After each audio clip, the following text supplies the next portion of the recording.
Alireza Jafarzadeh is standing by, Deputy Director at the Washington office of the National Council of Resistance to Iran and author of The Iran Threat. Nukes and Nooses is what we're going to call it today. We'll help Alireza get on the line here. Hi, how are you doing? Good morning, Fawn. Always a pleasure to be on the show. How are you doing? I'm doing okay. I'm losing my voice a little bit, so if I squeak, I'm sorry. Nukes and Nooses really kind of catches your attention when that's the headline, but it's pretty much what's happening in Iran right now, isn't it? Exactly. You know, the Iranian regime is hanging people in public. They're executing people.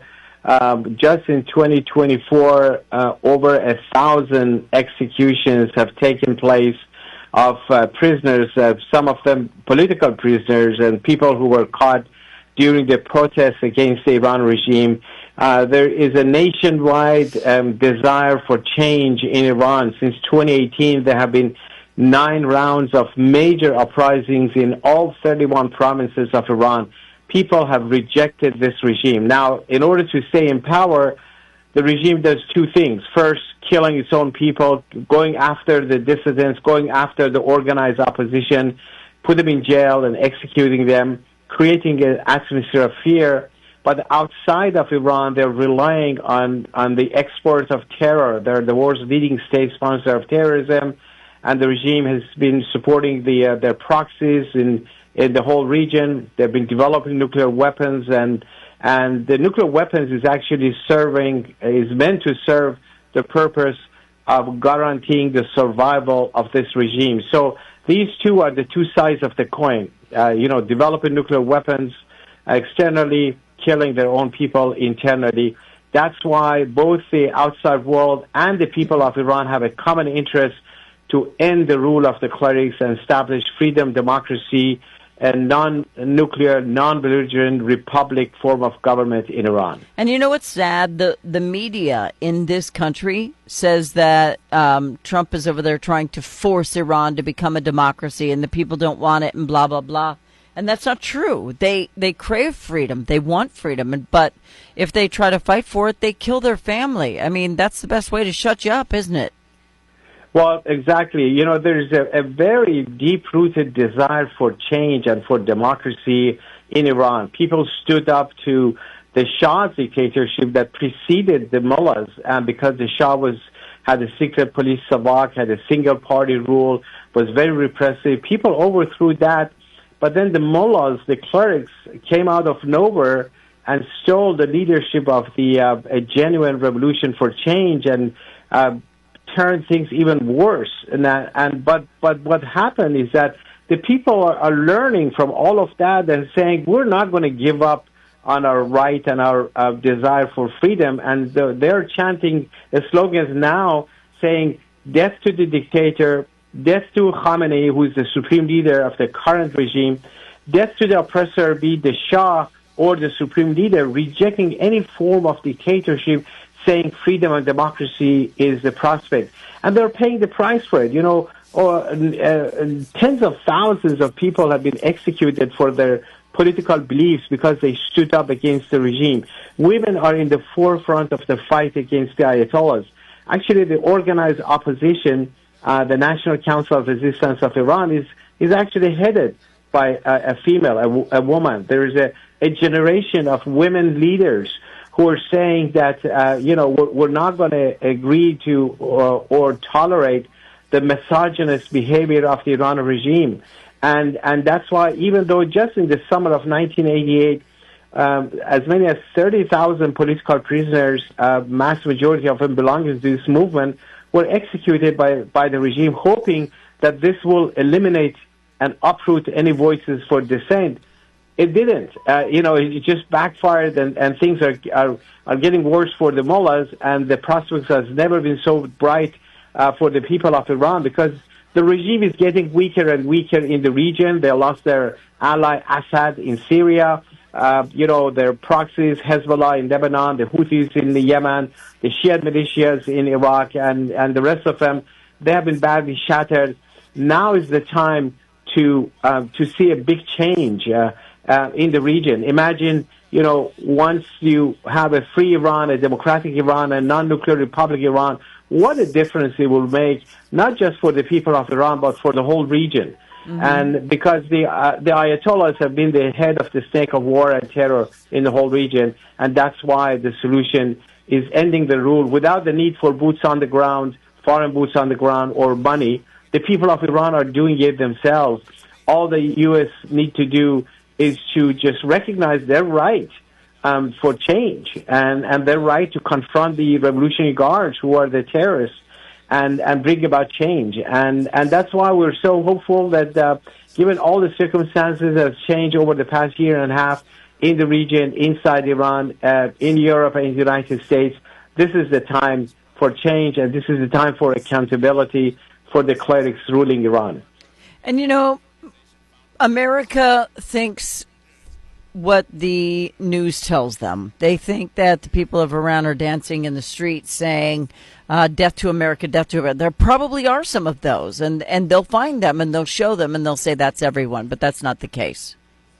Well, in fact, the people of Iran are the biggest ally the outside world, Europe, the United States, and others have, because they don't buy this, anti-American sentiment that the regime tried to create and rally people around it many, many years ago. People have realized that the enemy is in Tehran. In fact, in the height of the uprisings in Iran, people were chanting, the enemy is right here, meaning Tehran. They lie when they say it's America. Right. So none of those tricks of the regime works anymore. And people want change. Nothing can stop the desire of a nation that is standing up for change, for freedom, for democracy. And that's what we're witnessing there. And I think it's so important now. I know there's nuclear talks going on between the United States and the Iranian regime. Now is the time to hold the regime accountable, ending all of their nuclear uranium enrichment activity, all of their nuclear program, because it's not for peaceful purposes. Since day one, the program was about building the nuclear bomb. Mm-hmm. That needs to end. The people of Iran want that to end. We were the ones who exposed all the major nuclear sites of Iran, because we see that there's nothing nationalistic about it. This is all just meant to prolong the rule of the clergy, the theocracy in Iran. So this is the time to be tough and firm against the regime. The regime is weak. They have no leverage coming to the negotiating table. You don't want to give them concessions. You don't want to do what the previous administrations did by giving Tehran, pallets of cash, tens of billions of dollars. Now is the time to deny all of that, hold them accountable, and siding with the people of Iran who are, striving for change. Well, and we should never negotiate with terrorists. And I know that Obama did it, Biden did it. They said, well, we're getting back our people. They should give our people back, or we should go in and make them. I don't think we should pay them to do it. And I know that a lot of that money that we sent over there is the reason why they were able to go into the kibbutz and attack Israel the way that they did. So it's not just us who has to worry about them. It's the entire world. Because if anybody pokes the bear that is the Ayatollah who's running Iran right now, they won't think twice about using a nuke if they have one. They don't care. Absolutely. The whole nuclear weapons program is meant to just give them the authority, the tool to survive. And imagine, without the bomb, they're the world's leading state sponsor of terrorism.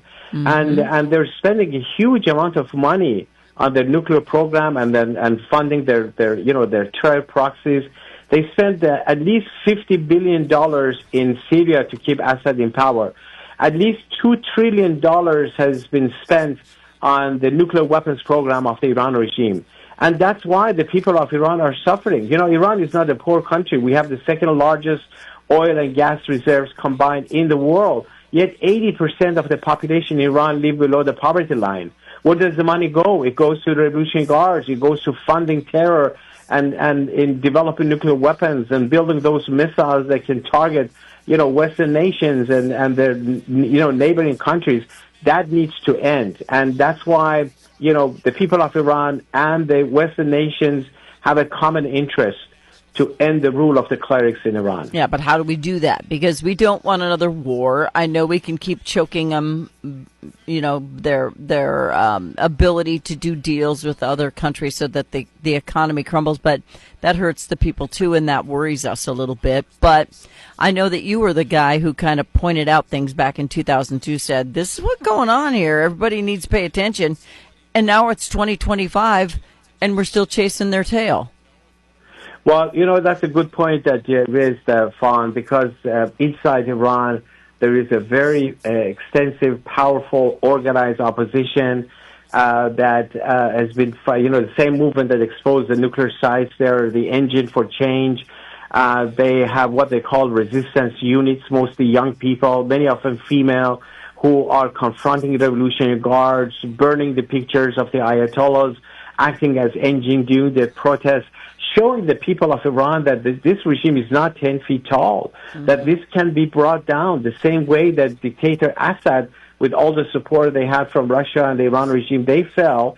The same thing can happen in Iran. But this movement also has a parliament in exile, headed by a woman, Mrs. Mariam Rajavi. She introduced a 10-point plan for the future of Iran based on separation of religion and state, gender equality, freedom of press, freedom of political parties, saying that the ballot box is the only criteria for legitimacy, supporting peace in the Middle East and calling for a non-nuclear republic form of a government. And there are 4,000 parliamentarians around the world who have endorsed the 10-point plan of Mrs. Mariam Rajavi, including a bipartisan majority in the House of Representatives here and a large number of senators. She also offered a roadmap for transition after the fall of the Ayatollahs to a truly representative government where the vote of people would count. So there is a platform, there is a force for change in Iran. All you need to do is to have the right policy outside, because for decades the Western nations, including the United States, they were only thinking about appeasing the regime. What do we give them? How much more money we give them to end their terrorism? And they just made it worse. Yeah. The more money you give to the terrorists who are taking hostages, the more incentive you give them to take more hostages after the release, the previous ones for cash. And that's why terrorism has become the most profitable business for Tehran. All of that needs to end. And that starts with the change of policy. It does. And I have 1.5 minutes left. But the woman who is leading the charge, who wants to have a republic similar to the one in the U.S., although dissimilar in some ways, she must be afraid of for her life all the time, because she's exactly as you're correct, Fawn. She's headquartered in Paris, but she's been targeted. There were so many different plots on her life, and the people. In 2018, when she was the keynote speaker at a huge gathering in Paris, about 100,000 people were there to watch her, and many, including many Americans, many members of Congress. The regime plotted to bomb that place, and the authorities arrested the culprit, who was actually an Iranian diplomat based in Vienna, who had brought a powerful bomb from Iran on a diplomatic pouch, gave it to two other culprits, and they took it to the event to detonate it. They caught them right before they were able to do it. And they were plotting on her many times, but not only that, just trying to smear her. There's a huge disinformation campaign, demonization campaign against her, saying, because she's calling for women leadership, she's a cult. Because she's calling for the overthrow of the regime, she's a terrorist. All kinds of things they're saying, but, nothing is working for the Ayatollahs. And the more attack on her, is actually the more legitimacy she gains. That's why she's been widely supported here in the U.S. Congress. We need to really get more attention on her platform, her agenda, and show the people that, yes, and keep her safe, definitely. I'm almost out of time. Where do people get your Iran threat book? Well, they can get it on Amazon, but they can also visit our social media tools. We're on all social media platforms at NCRIUS, at NCRIUS, so whether it's X or we got to Facebook, hurry. I'm almost out of time. Yes. Okay, Right. Alireza Jafarzadeh, he is the deputy director at the Washington office for the NCRI U.S. and author of the Iran Threat, Nukes and Nooses. That's basically two things that are going on over there. Thank you for your time, Alireza. Thank you, Fawn. Always a pleasure. Bye-bye.